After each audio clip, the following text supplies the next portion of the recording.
What is going on, Relocation Football League fans? This is Coach Chris Dunn of the Sacramento Miners, back at it again for another episode of Miners Live. You may have noticed that Miners Live is now on Tuesdays. Yes, that is not a mistake. That is not me being lazy. That is just me opening the door for all of you to be able to sit back and enjoy the Monday night college series action throughout the entire college series. So why would I want to compete with all of the viewing pleasure for you guys to be able to watch the college series games? It just doesn't make any sense. So Miners Live will move to Tuesdays. And for those of you that were paying attention, you may have noticed that I have a new segment, part of Miners Live throughout the college series that I will be going into called Campus Rewind. So there will be every week on Miners Live, I will have Campus Rewind, where I will break down, and I believe I'm going to have Mitch joining me hopefully every week for this. We'll see if the schedule permits for him. But ideally, every week on Campus Rewind, Mitch and I will break down the weekend's action of the college series, what we saw that we liked, what we saw that we didn't like, and some things that you may not have even seen that we'll just kind of point out moving forward as we get a little bit further along into the college series. So before I get into any of that, if you don't currently subscribe to the YouTube channel, please, guys, Sacramento Miners RFL on YouTube. If you are already a subscriber, I appreciate the support. Thank you very much. Also, you can follow the team on Twitter at Miners RFL and on Instagram as well at Miners RFL. I see a lot of people already in the chat, so shout out to Leo Moon out there. I see you, D-Lo. Big win this past weekend. We'll get into that. Anthony Fry, good to see you, buddy.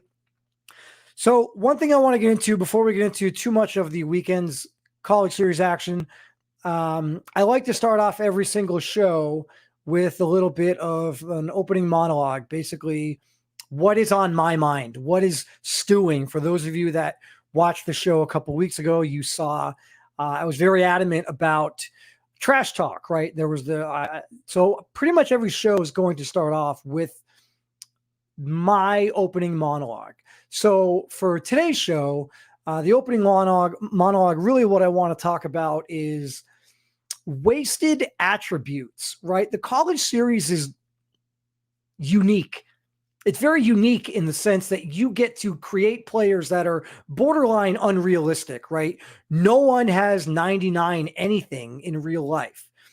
And for players to be able to create these unrealistic attributes for players that would never happen, not just in the game, not just in football ever, but particularly at certain positions, right?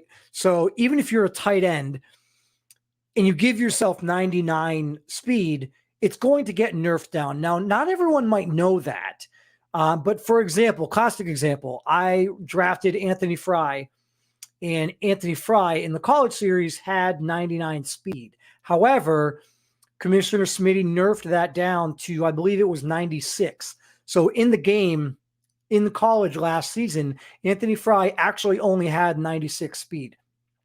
So I bring that up because it bothers me when I see wasted attributes. There's a lot of submitted prospects out there that just wasted their attributes. So for example, if you were a tight end and you gave yourself 99 speed, I'm going to say that's a wasted attribute because you're automatically nerfed to best case scenario, maybe a 97, maybe a 96, maybe Anthony Fry was the beneficiary of the highest possible speed rating that a tight end could get.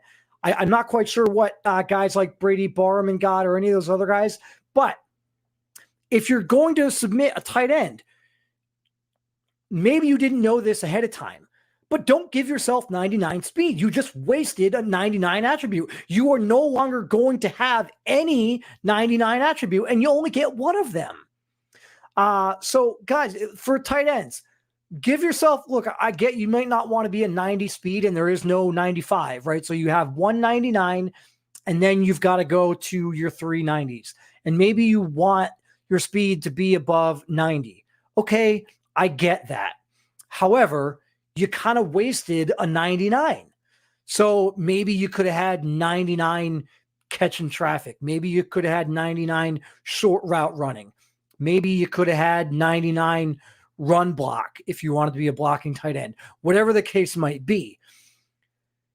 For other guys out there, so here's a good example like D'Lo throws out. For other guys out there, use your 99 a little bit more strategically. Maybe you will actually get away with, and I haven't seen if Smitty nerfed every, I don't think Smitty nerfs every 99. But there are some, certainly, obviously, like I said, tight end speed is going to get nerfed because it just doesn't make any sense. But for a tight end to have 99 catching, I don't know if Smitty would have nerfed that down. So why throw away a 99? I say that all about tight end, and I use tight end as an example, obviously, because it's easy for me because Anthony Fry is on the Sacramento Miners now, and this happened to him last season. But I also look at it in terms of not just where your player is going to get nerfed, because that's going to happen, but when you're a quarterback, let's say, and you give yourself a 99 speed, that's not going to get nerfed unless, of course, you have some ridiculous body type where you are 5'11", 245 pounds or something at quarterback, and you look like a bowling ball. Then maybe Smitty would look at that and be like, okay, this is stupid. You created a dumb player. I'm not giving you 99 speed. But quarterbacks that give themselves 99 speed and then turn around and don't even actually give themselves follow-up attributes and secondary attributes to support it is a waste. Or quarterbacks that give themselves 99 speed, but then are playing on a team where the scheme that they run, all they do is drop back pass. And I understand that, you might not know what your college scheme was. You didn't know what the situation was going to be. You just picked your favorite school and that's where you wanted to go. And you were early enough to get in. You were lucky enough to get in early. So you were the first quarterback to submit at that particular school. But if you had watched last year, maybe you got an idea.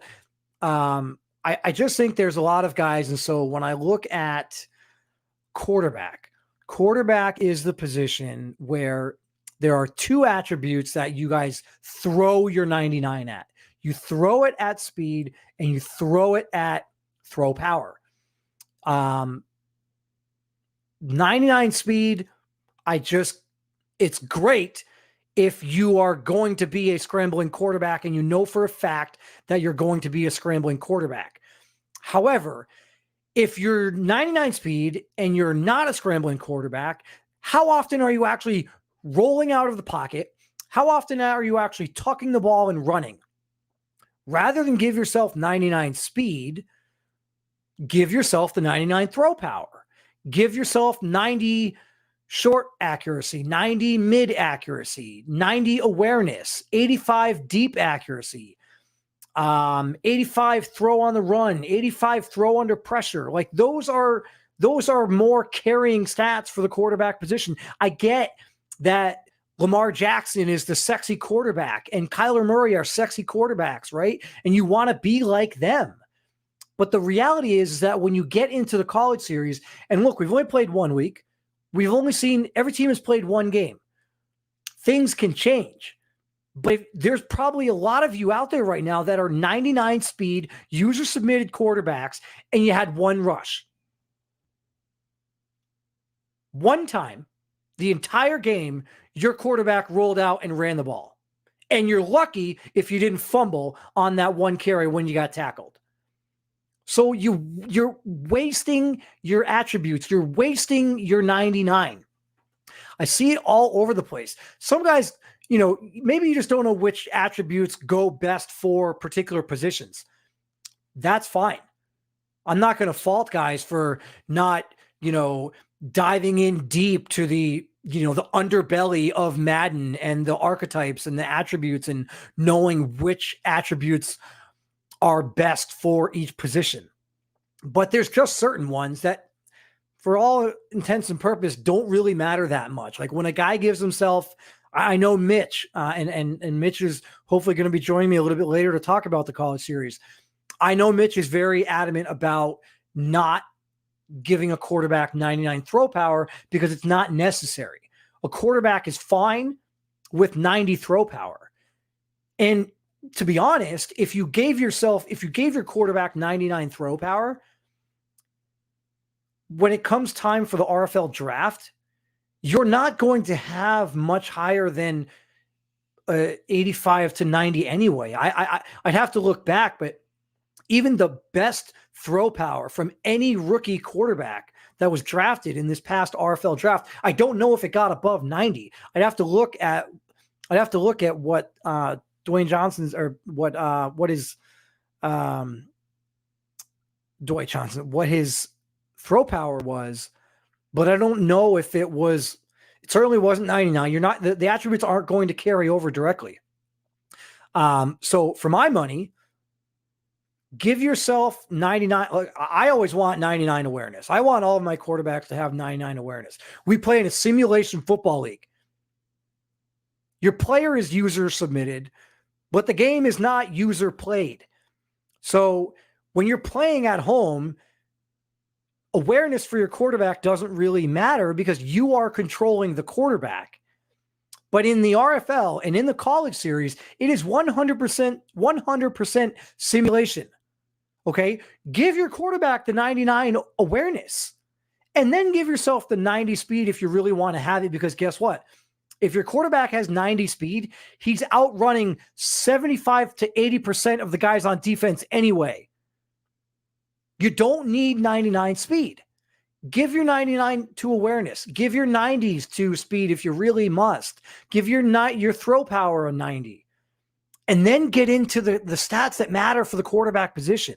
I look at so many guys, so many quarterbacks who give themselves the 99 speed. It's like the only thing that they want. Like if I take a quick look at the quarterback position from College Series 3, there are 2 quarterbacks that did it this way. That's what I like to see. Last year, I believe there were a lot more. There's only 2 quarterbacks out there right now that gave themselves 99 speed. One of them, Maryland quarterback Deshaun Jackson, and the other one, Wisconsin quarterback Zion Thor. What do those 2 guys have in common? They didn't look very good this past weekend. Okay? Yeah. Like we were all watching the same games. I know Mitch was watching the same game. Yuck, yuck, yuck. Okay. Deshaun Jackson, I'm going to get into him a little bit later when Mitch joins me and we break down a little bit of the games. Some players that we thought played well, some players that we didn't think played well at all. Spoiler alert, Deshaun Jackson, you've got some work to do. You have no business even having that name if that's the way that you're going to perform on Saturdays. You've got a long climb to go. And again, Maryland might not be the team that a 99 speed quarterback wants to go to. And don't even get me started on the Maryland uniforms. You guys think those Maryland uniforms look good? They look hideous. Okay. They're the only college team. First of all, college teams shouldn't have their state flag buried all over their uniform. I don't need to know. I don't need to see your state flag on your helmet and your state flag on your shoulder pads and your state flag on your cleats and your state flag on your knee pads, for crying out loud. I don't care about your state flag. It says Maryland. I know where Maryland is. I don't need the state flag, especially when the state flag looks like that. Okay? So ease up on the state flag all over the place. Let's get the Terrapin logo, Maryland. Let's get a turtle. You could come up with some really unique, cool looking logos for a Terrapin. But the state flag, I feel like it's a little bit played out at this point. They've been doing it for years. And I don't even think it looks that good. Like, how many of you guys in the chat right now, sit there and think that college football teams should go out of their way to have the state flag on their helmet? or anywhere on their jersey. Maybe you put a little patch right here, right? Like I think that's cool. One of the things the NFL did this year is they allowed players to put the flag of their native country. I think that's really cool. So you could put like your state flag on your uniform somewhere, like a little patch. But when your entire helmet is just like a collage of state flag, it's got to go. It's got to go. And when your quarterback plays like I do, I got nothing. I got nothing. Mitchie out here saying I woke up on the wrong side of the bed. Guys, you're just going to have to get used to this. Okay. This is what the opening monologue is going to be like. And you know, when the offseason, you guys don't get to see all this. You don't really know because there's not as much going on. But I'm going to tell you, it doesn't stop. Okay. When you guys go out there on Saturday and you play like I did when I was 12. Okay. This is what you're going to get. Yeah. I see everybody going off in here. Keegan Mayer. Okay. I'm not going to give you too much flack right now because your boy's balled out. All right. Lots of great stuff to get into in the college series. I just think that a lot of guys waste attributes. They waste their 99s. They just waste attributes in general. I'm happy to see that when it comes to quarterbacks, the 99 went to awareness for 1, 2, 3, 4, 5, 6, 7, 8, 9, 10, 11, 12, 13 quarterbacks. 13 quarterbacks gave themselves 99 awareness. There's only 1, 2, 3, 4, 5, 6, 7 quarterbacks that didn't. So I believe there's 20 user submitted college series quarterbacks, and 13 of them gave themselves 99 awareness. That's good. That's what I would want to see. And we'll see. I'll ask Mitch this when he comes on. I'd be curious to see what Mitch has to say too, because I'll ask him and I'll give him the opportunity to answer himself. But I think that he's going to say the same thing. He would like to see the 99 for quarterback go to awareness. Again, guys, it's not rocket science. This is a simulation league. You're relying on the AI. You're relying on the computer. So you need the computer to have as great of possible awareness as they can have. Right? Like, give them the 99 awareness. Did season 2 start a trend with 99 awareness? Leo Moon, you ask a great question, because I'd have to go back to season 2, the college series 2, and look at the breakdown. But I thought there were significantly more 99 speeds than there were this year. This year, like I said, there's only 2 in Zion Thor and Deshaun Jackson. So nice to see that a lot of these quarterbacks are going to the 99 awareness. However, I don't think that 99 awareness translated very well. It didn't look great in a lot of guys. You know, there's going to be, and I'm going to have Mitch come on for Campus Rewind. There's going to be some guys that need to step up their game. Mitch and I'll get into when he gets on. I think if he's probably getting ready to come on, I know he's got a bunch of stuff going on right now. So Mitchie, whenever you get a chance, let me know and we'll get you on. Hop on anytime. There's a lot of quarterbacks out there that underperformed this past weekend. And hopefully you guys aren't sitting out there thinking that you played well when you really played like a bag of Skittles. Okay. There was a lot of underperforming quarterback play in week 1 of the college series. And that could be because there's a lot of really good guys on defense. That could be because the gameplay is still not 100% fine-tuned. It could be tweaked a little bit more. Maybe there's some wiggle room. Maybe there's some places to go when it comes to the sliders and what that's going to look like. We don't know if this is the final product. This is the finished product when it comes to sliders. So maybe that's part of the reason why some of these quarterbacks didn't play well. The bottom line is there's a lot of quarterbacks that did not play well.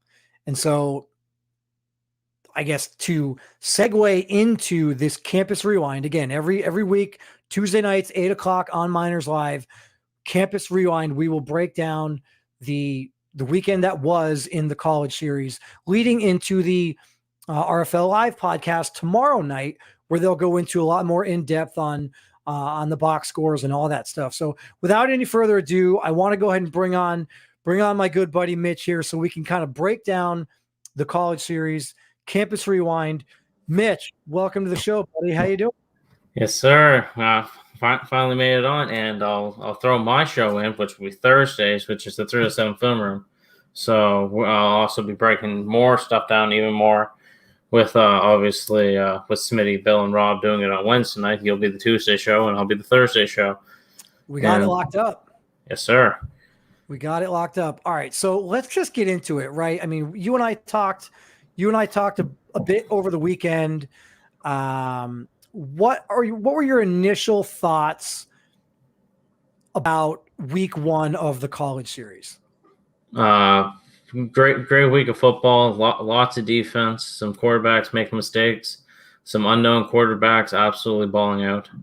Like Elliot Rivers, who we'll talk about later. He absolutely shocked me watching the Iowa game. And then there's the likes of like Miles McCain, Polk, and them who struggled, which was absolutely astonishing as well. So, yeah. So I talked about this. I don't know how much of this you caught before you jumped on. I look at the user submitted college series guys this year, and I want my quarterback to have given himself 99 awareness. When you look at the user submitted quarterback, again, you and I are both coaches in the RFL. So guys, don't just think that we are nobodies here talking about this. Like, we are talking about what we want our quarterbacks, what we want our guys to have when it comes time for the RFL draft. So Mitchie, for me, I want my quarterback to give himself 99 awareness. What's the attribute that you want your quarterback to have at 99? Definitely either awareness or throw under pressure. I definitely think those two are most valuable. I was watching your stream while in the front office meeting, but yeah, I'm definitely a big advocate against 99 throw power. Like, honestly, I don't think it's needed. 90's plenty. Ideally, 94 is the perfect throw power in my personal opinion. But yeah, really like the awareness. Obviously, that's the thing that gets nerfed the most when you're coming into the draft. So giving it the highest ceiling will probably give you the highest floor coming into the draft. So the quarterback, like Austin Briley, quarterback at Michigan, 64 awareness. That's the ceiling of what it could be when he's drafted, if he's drafted. So, well, and that's a good point too. If he's drafted, right? I mean, we're talking about 20 quarterbacks. In 20 user submitted quarterbacks, plus some of the generic guys. And again, like you said, there's plenty of generic quarterbacks that balled out significantly better than some of these user submitted guys. So like you said, you're not guaranteed to get drafted. I had Austin Briley as one of my guys that I looked at and was like, God, I just don't know how this kid is going to be successful. So along those lines, let's segue into a little bit. We talked about this over the weekend. Obviously, things changed a little bit with the late games on Monday. But here's a look at the guys, some guys, right? Like, this isn't everyone. Here's just a look at some guys from week one, where I just gotta say, Mitchie, where were you, man? Like, where were you? Deshaun Jackson, where were you? The TCU entire team. Where were you? And you said it earlier, Mitch, Miles McCann. Look, I had Miles McCann as a Heisman hopeful. Yeah, right? Definitely. I had Miles McCann as certainly in my top 5 Heisman candidates, maybe even had him in my top 3. I didn't give it too much thought because it was the preseason and this weekend I didn't really care too much because it was only week one. But I'm going to tell you right now, Miles McCann, if you're going to put yourself in the Heisman conversation, you're going to have to perform significantly better than that. Mitchie, what say you about these 3 guys, right? These 2 guys and the entire TCU team here and how they performed this past weekend? Well, Deshaun Jackson definitely didn't wow the world passing. You already went off on him completely on your Maryland tyrant about their flag. But yeah, so he definitely didn't raise Maryland's ceiling, but I obviously was also in the chat reading the other comments. He didn't play like an absolute trash can, but he definitely wasn't elevating his squad to where it could have reached. TCU's their offense was bad, and this really hurts me because, as many people know, I picked TCU to be my ride or dies this year. So seeing TCU get absolutely beat down by Ohio State really hurt to watch. But I wouldn't say the entire team. The run defense was definitely a bright spot. The red zone defense was a bright spot for TCU as well. Pass defense was bad, and that's putting it nicely. Obviously, having 3 submitted secondary members and very highly sought after safety in Trayvon Moehrig, who's now playing for the Vegas Raiders. So that secondary should have played better than they did, but obviously they got checked at the door coming to the shoe. That wasn't Ohio State, right? That wasn't TCU. Yeah, so they got checked at the door at the shoe. And then coming to Miles McCain, yeah, that was a rough outing for him. Did he have 3 picks? I thought he had 2. But regardless, yeah, he didn't have definitely didn't have his bright spots. Made some good throws, made some big time plays. Obviously, neither him or Akira Tomo really elevated their teams, as it obviously came down to literally the last play of the game, and where the AI punts it and they block it. So if that doesn't happen, Miles McCain walks out with his head hung low, probably still the same, even though with that performance. Again, showed bright spots, but definitely will look to bounce back in week 2. So yeah. There's a couple other, I guess, teams that we could throw out here, or players that we could throw out here. I was less than thrilled with the way that Notre Dame performed this past weekend. yeah. There's only a handful of teams that had 0 submitted players. Notre Dame had a lot of submitted players. They had a lot of submitted players on both sides of the ball. They played a Florida State team that had 0 submitted players. And look, Florida State hung with them. Notre Dame was up early, but as we see so often in these games, both in the RFL and in the college series, teams that get off to an early lead have a hard time holding the early lead, and teams come back in the second half, and that's exactly what Florida State did. And look, I thought Florida State was going to win that game. And Notre Dame entered this season at I believe they were 5th in the country. 5th in the country. They've got to drop. They have, I get that they won, but for my money, there's teams that were below them that played better. I don't know if they can keep that number 5 ranking. I don't think that the defense is probably thrilled with how they performed. And I guess I'll kind of segue into some guys that I thought performed well this week, and we'll go over these guys. But one of those guys that I thought performed really well was in that Florida State Notre Dame game, and that was the Florida State wide receiver Vince Waynes. Look, he's not a user submitted guy.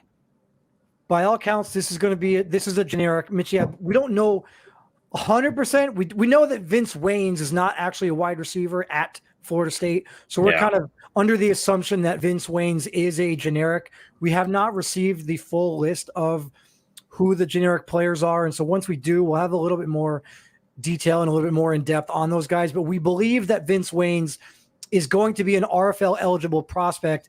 He's just a generic. For him to drop 6 catches, 141 yards, and a touchdown on that Notre Dame defense that has 3 user-submitted linebackers, 2 defensive ends, and all 4 guys in the secondary were user-submitted. To me, that was impressive. What about you? It definitely was impressive to see. Watching the game, I don't know what's up with the depth chart, but they had one of their 2 submitted corners playing the slot because Vincent Wine toasted 23 out on the boundary, and 23 is one of the only players on Notre Dame's defense that wasn't submitted. So whatever 23 was, I can't remember his last name, but whoever he is, please stay in the nickel because you can't play on the boundary. So yeah, Vincent Waynes absolutely roasted him down the sidelines for, I want to say, at least 65 yards. 23 did inevitably tackle him before the end zone, but he definitely made the Fighting Irish's secondary look silly at times. Yeah, I was shocked. I tuned into this game a little bit later, and so I actually had to go back and watch from the beginning to realize that Notre Dame was up. Notre Dame was up big early. When I tuned in, it was a tight game. Florida State took the lead, and it looked like Florida State was going to win. Then after the fact, I went back and kind of rewatched the entire game and was mind blown that a team with the user submitted players that they have gave up that lead. And I mean, really, they deserve to lose, right? Like there's teams that win and they deserve to lose, and there's teams that lose when they deserve to win. Notre Dame was a team that deserved to lose that game. They happened to win, so good for them. It puts them, in good standing in the ACC. But along the lines of the ACC, I felt like the ACC performed very well. I know that Clemson lost.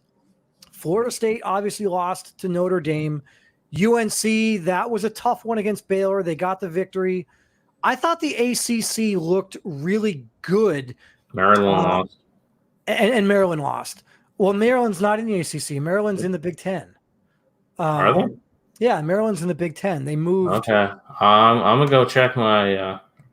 I'm gonna go look at my DMs with Smitty because I've had this conversation with him. Yeah, they did. You know what? Maybe he moved. Maybe he put Maryland in the ACC. They might be back in the ACC for the college series. For the college series because the Big Ten had a lot more teams. So if that's the case, fine. But by and large, I thought the ACC played well. I don't think the ACC gets a lot of credit. Yes, North Carolina was the talk of the town in the ACC, but so was Miami. Well, and Miami always is, right? I mean, I try to tone down Miami a little bit because all they do is talk about themselves. But I thought the ACC performed really well. And look, if you want to dog Clemson because they lost, fine. But I'm going to tell you right now, this Clemson team is really good. They didn't beat Georgia, but Georgia hasn't lost a game. Georgia hasn't lost a game since I've been a member of the RFL. Okay? Yeah. Like, they haven't lost a game. So Clemson gets a loss. I think they are still really good, and I don't think they're going to drop too far. If you look at the conferences, is there a particular conference, Mitch, that you were most impressed with, that you thought kind of outperformed or maybe even struggled a little bit? Well, I'd say the Big 12 is a bit of Big 12 having West Virginia and Baylor. Those two are definitely big powerhouses, along with Oklahoma and Texas. Who are the other teams? Because I did just find my DM with me. Who's the other Big 12 team? TCU. Actually, no, that was lackluster. But yeah, so Maryland's in the ACC for the college series. So was Louisville. We got guys throwing shade at Georgia. We got guys. Look at the streak ends this week. That should be. I think that's West Virginia players right there. Yeah, I do too. I think this should be. You should get in touch with. That's the UNC player. Interesting. Oh, are they playing? Oh, they're playing. Get Smitty in on a prop bet. We have the bets every week. How about a prop bet? What week does Georgia lose? Yeah. And is it this weekend? I don't know if it's this weekend. That's a ballsy statement right there. Some guys didn't perform all that well. Some guys kind of popped up. I know you mentioned Elliott Rivers. Look, 4 touchdown passes from a generic playing against Florida. Florida, again, another one of those teams that doesn't have a lot of user-submitted talent, but Elliott Rivers coming out of nowhere. What do you think about him? Is he a guy that you think could – where would he fit? So of the 20 user-submitted quarterbacks, how many of them do you think Elliott Rivers is better than? After his week 1 performance, I'd probably say 10. He'd probably like on a week-to-week basis, I'd say maybe 10, but like I definitely think he'll fall off throughout like the college series. Like, no, I don't think no generic will like truly hold weight with these submitted guys. Obviously, as you were ranting earlier about overpowered attributes and no one's a 99 ever. So I definitely think after I'd say there's probably at least 10 quarterbacks that I take over him after week 1. I know that sounds like a big number, but I see the future. But it shouldn't, like 10 to me doesn't seem like a big number because look, 20 guys submitted prospects at the quarterback position, and they were able to give themselves 99s and 90s and 85s and all of the key attributes that they wanted to. Well, to be fair, I'm pretty sure Elliot Rivers just inherited the build of Cody Griffin, the quarterback at Iowa before, who was trash, and I told Smitty that, but so I'm kind of glad that that name got changed, because if that was Cody Griffin's name, probably would have been getting myself a bell tomorrow on the podcast, because I was telling Smitty and like VC that this Cody Griffin guy at Iowa is going to be an absolute dog water, terrible, worst quarterback we've seen play, because he's a mid-99 speed and 90 XL. So that was my main parenthesis of why I thought he was going to suck, because he wasted 2 valuable attributes on 2 things that I didn't think were going to be used. And if the build stayed the exact same, Elliot Rivers did not run. So Elliot Rivers. So wait, you're saying Elliot Rivers was a user submitted guy? No, I'm saying that like Iowa had a quarterback, and I don't know this for a fact, but I'm going to presume that that guy was like Cody Griffin was built, and then Smitty added Elliot Rivers' name, height, weight, probably adjusted a few attributes, but more than likely he took somewhere part of the build that Cody Griffin submitted. Okay. Another quarterback that, look, balled out really well, and you could make the argument of the user submitted quarterbacks, nobody had a better performance than this guy, was Allen Mourning for Oklahoma, right? 408 yards, 2 touchdowns, 1 interception. I think if you lived in a world where Mondays didn't exist, Allen Mourning was the best quarterback this weekend. Yeah, unfortunately, we live in a world where Mondays do exist, and we saw a top-notch performance on Monday night from one particular quarterback. And so that being said, I'll segue into this, Mitch.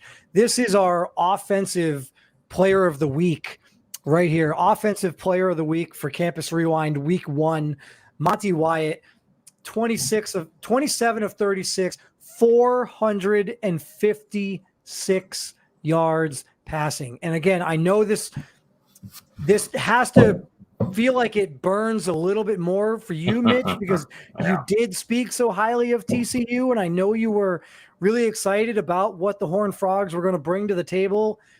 456 and 3 touchdowns from your boy Monty Wyatt. What an absolute monster debut for the Ohio State quarterback. Yeah, he came out and put on a show. I said to Lito earlier in DMs, he reminded me of Dwayne Haskins at Ohio State. He's also a lefty, which it took me a couple watches through, and actually watching Lito's little highlight tape that I requested for him for Player of the Week for 307.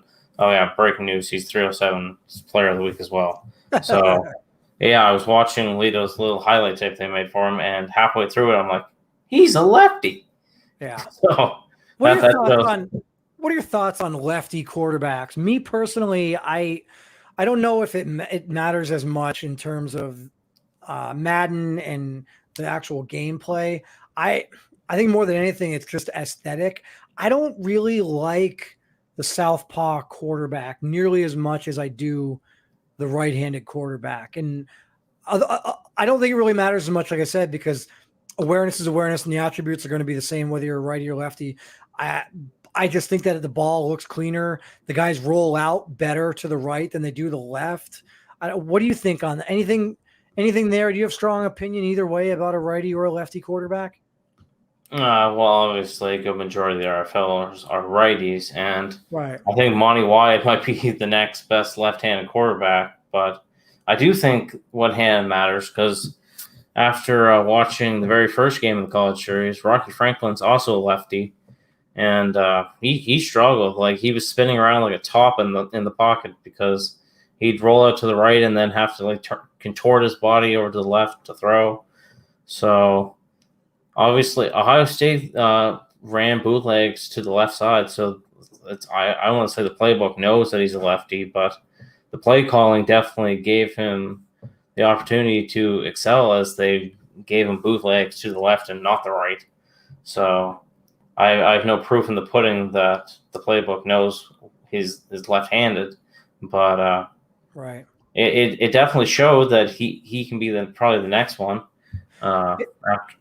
He'll replace Glenn Hay once Glenn Hay retires as the best lefty. Is Glenn Hay of the Houston Voyagers? I'd say he's the best left-handed quarterback. In season 1 of the RFL, I think almost all the quarterbacks were lefties.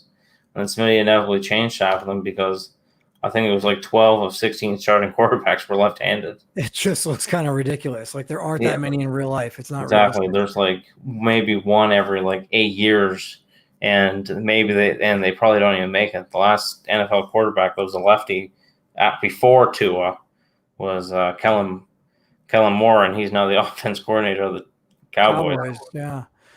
D'Lo throwing up top 5 submitted quarterbacks right now. Look, Monty Wyatt balled out. Alan Mourning balled out.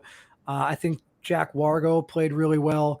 Those other 2 guys on there, a lot of talk around AR-15 and Tajay Gaddy. I don't know that they performed nearly as well as they certainly didn't perform as well as I would have liked them to have performed. And I think that if you asked them to a man, they would probably say the same thing. A little bit disappointing with their performance. The only thing AR didn't have was touchdowns. He had the best completion percentage of the week. And completion percentage is great, but when you're throwing a bunch of when your yards per throw are like 4, 6, 7 air yards per throw, like I want to see you throw the ball downfield a little bit. And again, it's week 1, and that all could change, but maybe he doesn't throw the deep ball that often. And what does that mean for them? I don't know. It's very possible. I completely agree with D'Lo's top 5. Like I'm currently working on my Mackey shortlist watch list that will be premiering on 307.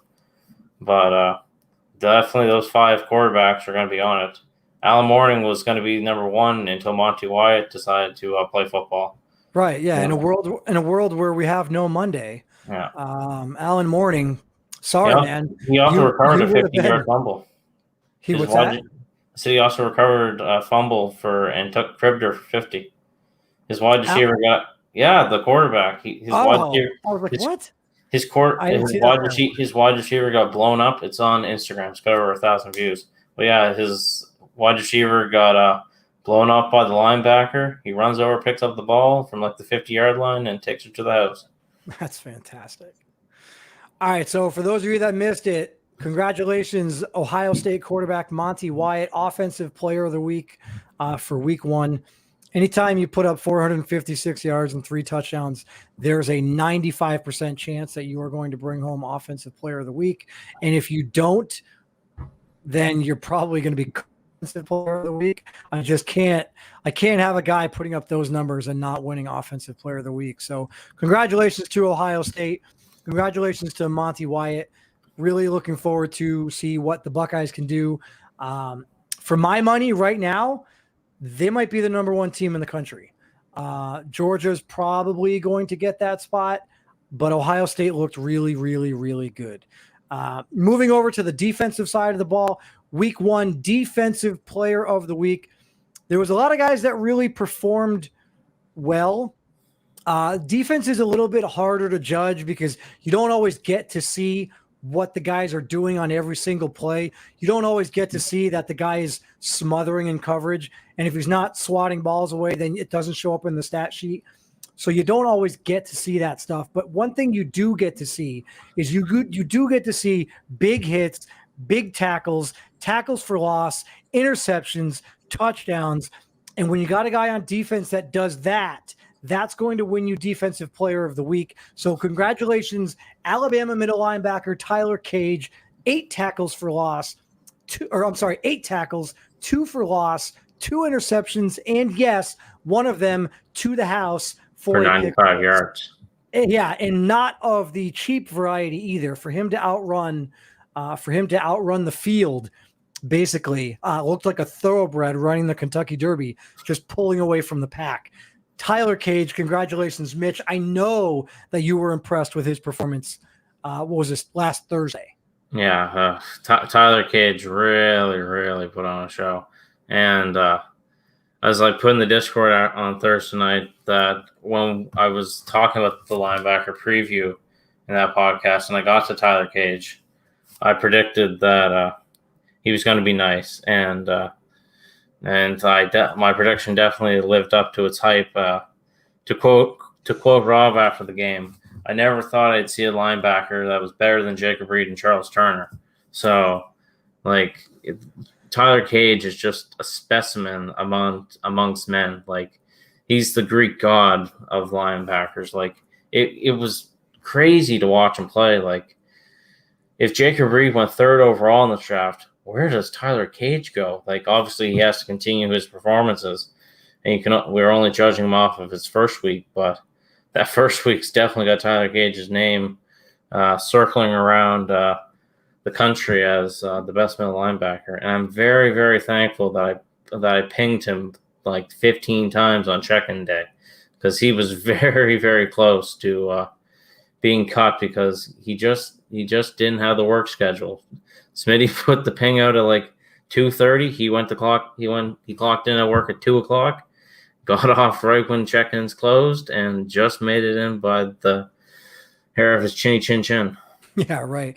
So you brought up a good point, right? Like Charles Turner, for those of you guys at home that don't know, Charles Turner was a generic prospect middle linebacker for Alabama last year. And he was, Mitch, you might agree with me, he was probably, I would say he was the best generic player on defense in the entire college series last year. Would you agree with that?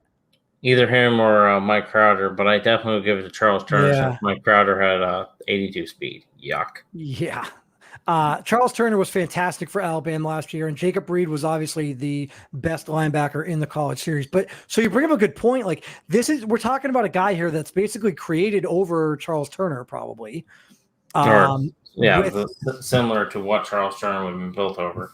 Right, similar to what Charles Turner had, but then throw in a couple additional attributes here and there. I bet you if we were to look at the rundown of attributes from Charles Turner to Tyler Cage, there's probably some that don't line up. And so basically Tyler Cage is getting, maybe he's getting whatever Charles Turner had, 85s, 86s, 89s in. He didn't touch those, and he's getting 90s and 99 and 85 and all these other key attributes. You bring up a great point. I don't know that there's a linebacker in the college series that's going to touch Tyler Cage this year. And we could be looking at an instance where he could win this award. He could win this award 7 or 8 times this year. Yeah, it's definitely possible. As I said to Lito, I'm like, can these players please stop performing good so I can just give this award to Tyler Cage? Like, his performance was absolutely astonishing, but like, there was quite a few players that like really put up a fight. Like, if David Leathers on Ohio State actually decided to get involved in tackles, somehow as the starting middle linebacker, he inevitably only had 4. I don't know how that happened, but he had 4 tackles, 2 tackles for loss, 2 forced fumbles, a pass deflection.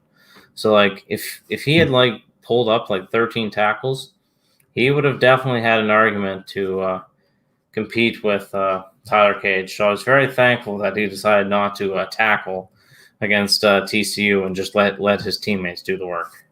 So it was interesting. I went back because you did a great job in the preseason of taking a look at all of the user submitted guys and kind of ranking them during the preseason by position.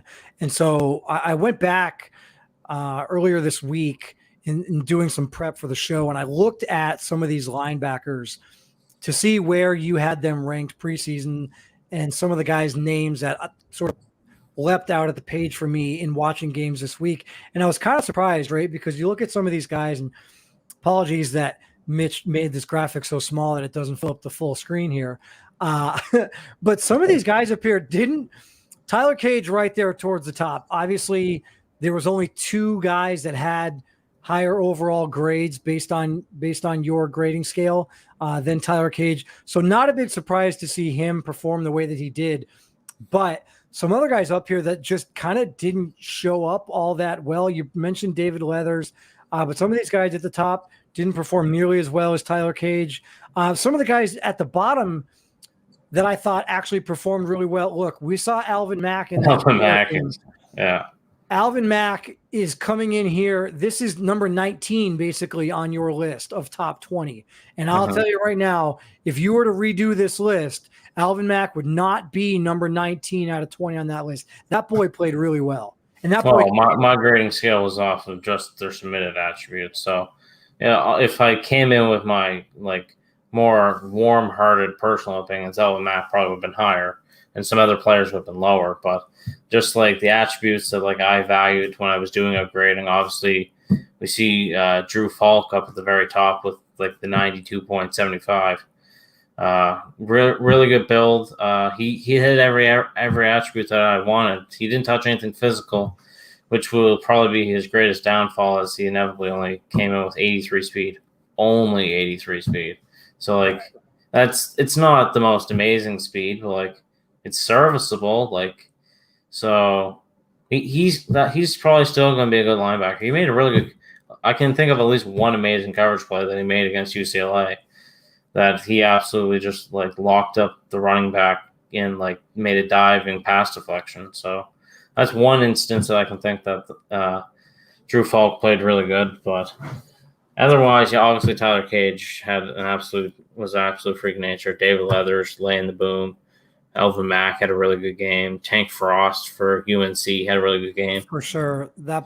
Tank Frost, if you're out there, well played. That was a game. Gold's new player. Is it Xander Gold? Okay. It's Xander Gold's new player.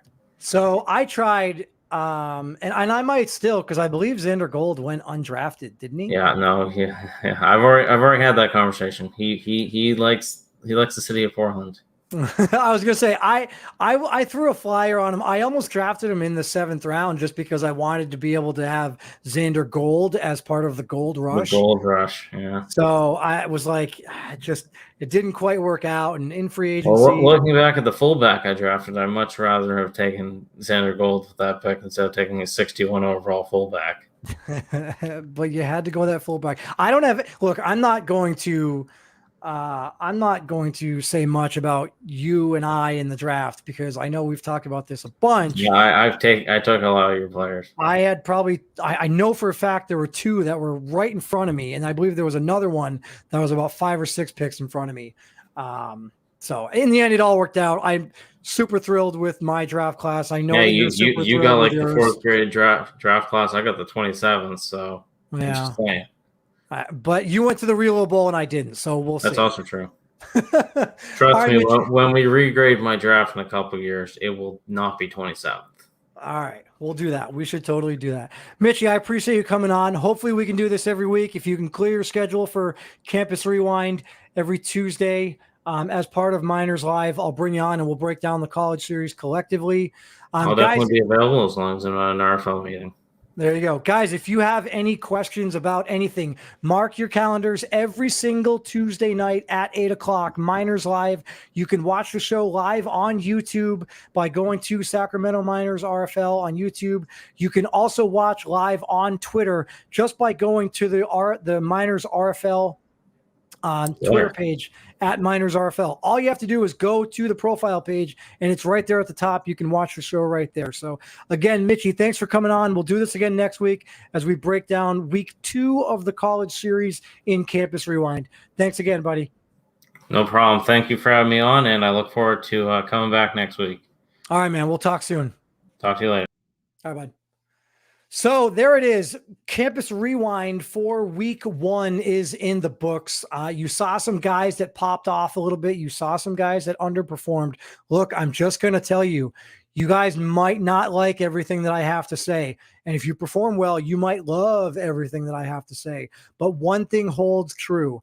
I will always give it to you straight, and I will always tell you the honest opinion from a fan of the RFL and the college series, but also from a coach in the RFL and what I look for and what I think a lot of other coaches look for, whether it's your play on the field, whether it's what you're doing in Discord. We see all of it. You might think that because there are certain coaches that don't always comment and don't always post certain times of the day in Discord that we might not see things. But believe me, guys, I will always tell you like it is. And I know a lot of you appreciate it. And I can see a lot of you out there saying earlier on in the show, like, I love the honesty. Give me the honest opinion, whether it's good or bad. I want you to tell me straight. I will always do it. And guys, if you ever have any questions for the show, if you want to come on the show, I think moving forward as part of Campus Rewind, one of the things that I want to do is give you guys open forum where I'll come on. Some of you guys ball out during the week and I'll bring you on the show and I'll talk to you about it. Some of you guys throw wood out there and I'll bring you on the show and be like, look, what are you doing? Deshaun Jackson, you have another game like you did last week. And guess what? Your phone's blowing up off the hook because I want you on this show because I need to ask you what it is that you're going to do to improve other than take the stupid state flag off your helmet. What is it that you're going to do to improve the Maryland offense? Because right now you are 3rd or 4th best in the ACC. That's behind a Clemson team that lost. That's behind a Florida State team that lost. That's behind a UNC team who's probably number 1 right now. That's behind a Notre Dame team that's probably just behind UNC for my money. Maryland, if you are in fact in the ACC, we'll have to get with Smitty. I know they're in real life, they're in the Big Ten, but I think they may have been moved to the ACC because of the previous ties to the ACC and to give that conference a little bit more level field because there are a bunch of teams, Wisconsin, Penn State, a lot of the Ohio State, a lot of those other teams in the Big Ten currently. So again, guys, anything that you have that you want asked on the show, reach out. I will do my best. Love all the comments throughout the show. Dilo, I see you. Lito Loso, welcome back. I see Rohan the Producer's out there. He couldn't be with us tonight. For those of you wondering where my boy Rohan the Producer is, he had other obligations. He could not be here. Shout out to Rohan out in the chat. Keegan Mayer, again, I said this earlier, great game this weekend. You boys got the win. For my money, might be number 1 team in the country. At worst, number 2 team in the country, the Ohio State Buckeyes. Your quarterback looks like a baller, probably the front runner for the Heisman. Again, it's week 1, so let's pump the brakes a little bit. But again, Monty Wyatt, well done. Tip of the cap to you, my friend. Fantastic performance this past weekend against a good TCU team that I know Mitch thought highly of.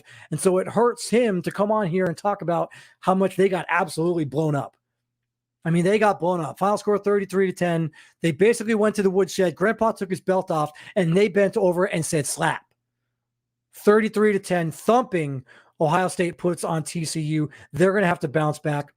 A lot of great games this past weekend. There will be more tomorrow night, guys, on the RFL Live podcast. They will break down the college series more in depth and in detail, so be sure to check that out tomorrow night. I believe they'll be kicking that off 8:30. For that breakdown. Next week, again, College Rewind, Campus Rewind will be part of Miners Live. 8 p.m. every Tuesday night, Miners Live will be on the air. Again, you can catch it on YouTube. Guys, right now, 31 subscribers on YouTube. So please do me a favor. I wanted to try to get to 50. I know I see some new faces in the chat tonight. I know there's some guys out there that don't currently subscribe. So please go subscribe to Miners Live, the Sacramento Miners YouTube channel. As the season goes along, we'll have additional content throughout the week, not just the live shows. So that's really exciting. I'm looking forward to doing more of that. But that's going to wrap up Campus Rewind. So without any further ado, what I'm going to do is I'm going to roll into 4 Down territory. I know this is normally the part of the show where Rohan the Producer comes on. And Rohan, if you're out there and you can hop on right now, I can get you in for 4 Down territory if you want to come on for a couple minutes. We only have a few minutes of 4 Down territory here, but We're going to roll right into 4 down territory, like boom with the Miners.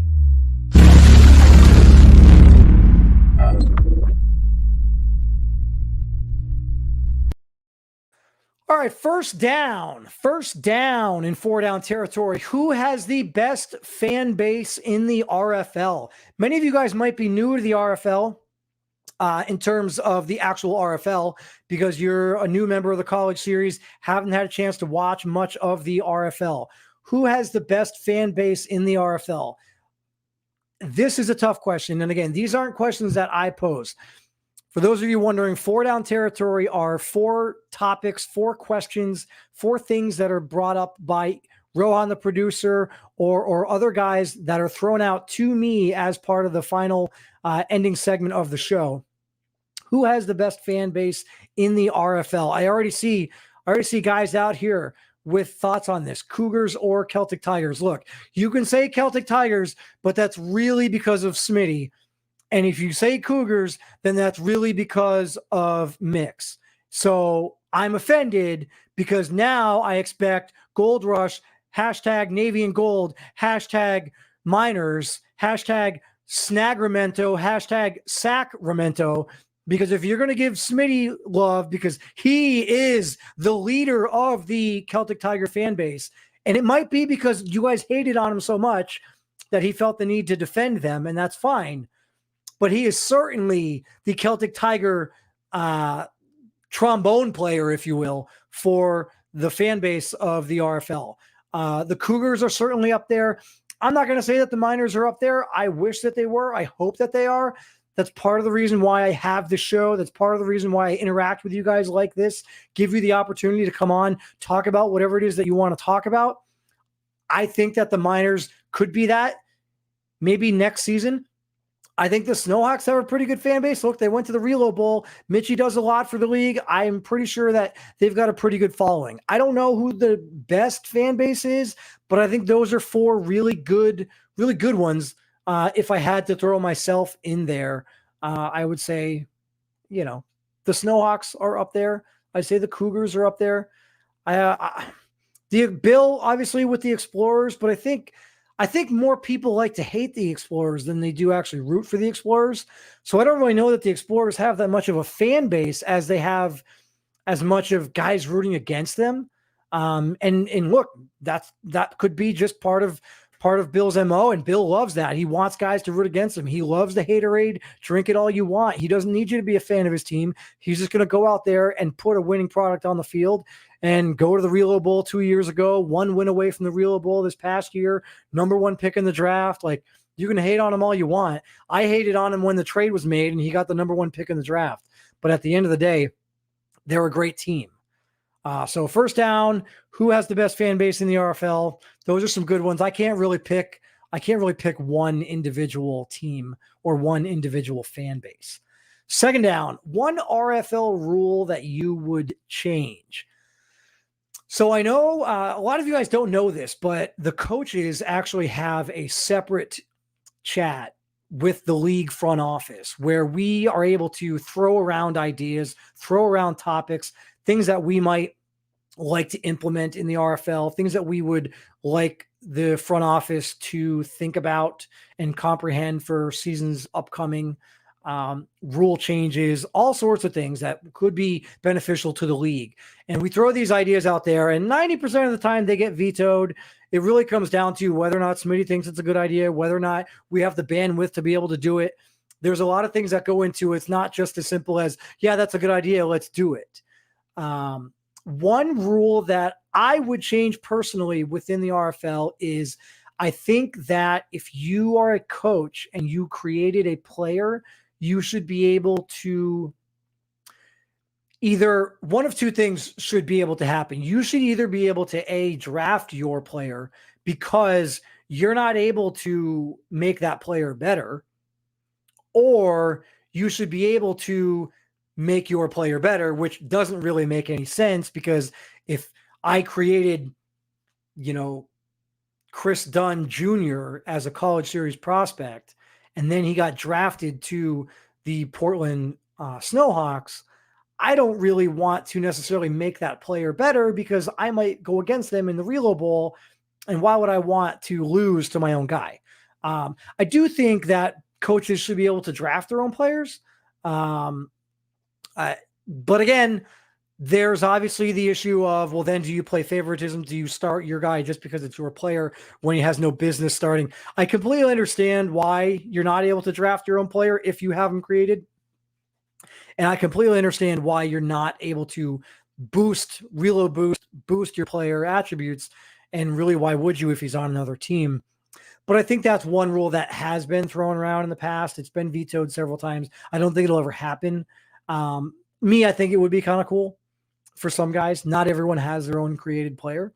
So it might be kind of cool to do that if you did have a created player. Third down, who has the best logo in the RFL? So this is interesting. And for those of you that didn't notice, you can see behind me in the background, I am currently working on the standings board for the RFL. So you'll see all of the logos throughout the RFL. You can't quite see all of them on screen. But I do have a standings board that I'm putting together that will be adjusted throughout the RFL season based on, the ARC and NRC divisional standings. I'm not sure if the logos are going to get redone this year like they did this past year by C. Beazle. C. Beazle redid, obviously, if you follow along on the RFL Instagram or any of the team sites, Instagram, Twitter, any of that, you'll see modded up logos that C. Beazle did. He did a fantastic job with remodding every single RFL team logo. One of the logos that I like the most, I would say my favorite, and this was before the remod, I think in general, I really liked the Austin Desperados logo. I also liked the Mexico City Diablos alternate logo, not the one with the devil with the weird funky looking horn. I didn't like that one that much, but the pitchfork, the alternate logo for the Mexico City Diablos, I really like that one as well. I would say those are probably my two. If I take a quick peek behind me, is there one up there that I'm missing that I think might be up there? Yeah, I like the Condors, the Sacramento Condors logo. I kind of like also, but those are probably the ones that I think stand out the most to me. Purple Rain, no, the Wizards. If you're saying Purple Rain, you're going with the Wizards. I don't think the Wizards have the best logo. I think they have the most Harry Potter looking Dumbledore logo or the most Lord of the Rings Gandalf logo, but I don't know if that is the best logo in the RFL. So that's third down. Fourth down, what do we got? Final one before we wrap up the show here. Fourth down, best college series team without submitted players. So this one's kind of easy for me. It's got to be Florida State. The way that Florida State played against Notre Dame, and I know that there's some Notre Dame guys out there listening, the way that Florida State played with 0 submitted players against that Notre Dame team, taking them to overtime before Valentine ran off that, 44-yarder in overtime to win the game. That Florida State team, I thought, played really well. Amari Bone at running back, I thought played really well. And then we also saw Waynes, who put up over 140 yards receiving. I think that Florida State team is really good. And for all of the teams in the college series that have no submitted players whatsoever, I know Auburn doesn't have any submitted players. Washington, I don't think, has any submitted players. UCLA, oddly enough, there's a lot of guys that were in the college series last year from UCLA. No one from UCLA this year. UCLA looked like a dumpster fire this past weekend. I don't think they're going to be all that great with no user submits. Florida State, for my money, is the team to beat when it comes to teams that have no user submitted players whatsoever. And not to say that they're going to do very well, not to say that they're going to have a very good season, but for my money, all the teams that don't have user submits, I think that Florida State is that team right now. Obviously, we're only 1 week in. I think Florida State is that team that looks better than most that don't have any user submits. But then you got so many other teams that have 10, 12, 13 user submitted guys, and it's tough to compete with them. And I said this, and I'll say it again right now, real quick, before we get out of here. Those of you that decided it was going to be smart to just send 10, 12, 15 guys to one school, I think by week 5 or 6, you're going to be a little bit frustrated, especially when you see teams like Florida State balling out with 0 submitted players, and you could have gone there and you could have been putting up monster numbers instead of being the number 3 cornerback or number 3 wide receiver, or number 2 outside linebacker, or number 2 defensive end, whatever the case might be, number 2 defensive tackle, whatever it might be. I think a lot of you did yourself a disservice by not going to some of these other schools. There should not be 10 schools in the college series. There should not be 1/3 of the college series that has no user submitted players. That's just a party foul. That's a mistake by many of you guys out there. And I will die on that hill. I firmly believe that. And so that's my stance. And you might not agree. You might love being one of 20 guys at Baylor or at UNC. You might love having 39 guys on the field that are submitted players last night in that UNC Baylor game. But guess what? Did you see the final score? Did you see the final score of that game? That's what you get with 39 user submitted guys on the field. Congratulations. You got one offensive touchdown. You got a blocked punt to win the game that had no business even being attempted in the first place. If EA Sports and Madden would fix the AI in that regard, that ball would have never even been snapped. There's no business snapping that ball with 2 seconds on the clock when UNC had no timeouts to take whatsoever. Just let the clock run out. The game is over. It's over. It's it. It's academic. That game was so far over, it was under. And UNC finds a way to win. But that's what you get with 39 user submitted players on the team. You get a final score of, well, what was the final score? It was 11 to 10. So what? Final score 16-11, right? I mean, that's not, no. You guys should have gone to Florida State. You guys should have gone to UCLA. Go to Auburn. There's not a single guy that went to Auburn. All these guys going to Alabama. Nobody went to Auburn. It's their number one rival. What's going on? Several guys got drafted into the RFL last year out of Auburn, had great seasons. No, didn't like it. Screw it. I'll stay home. I just don't get it. I love you guys. You guys are all balling out. Community is great. I know there was a little hesitation about the College Series 3 community versus College Series 2. And I know that's a debate and a rivalry that you guys appreciate and we all appreciate. College Series 3 has been fantastic so far. It's week 1. But again, you guys are like centrally located on 7 teams. It's the AC. There's like 3 teams in the ACC, 3 teams in the SEC, a couple teams in the Pac-12, Big 10, Big 12, and Bob's your uncle. And Bob doesn't live in Florida State. He doesn't live in Florida. You got one guy, Florida, for crying out loud. University of Florida, I think, has 1 submitted player. Quarterback, right? Did I look at that right? 1 guy at South Carolina. 1 guy at Stanford. And neither one of them are the quarterback.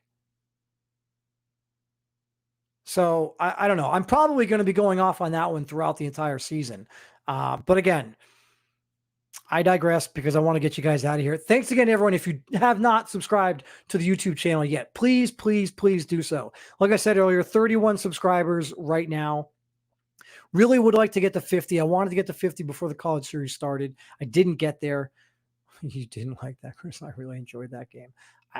I assume we're talking about the UNC Baylor game here.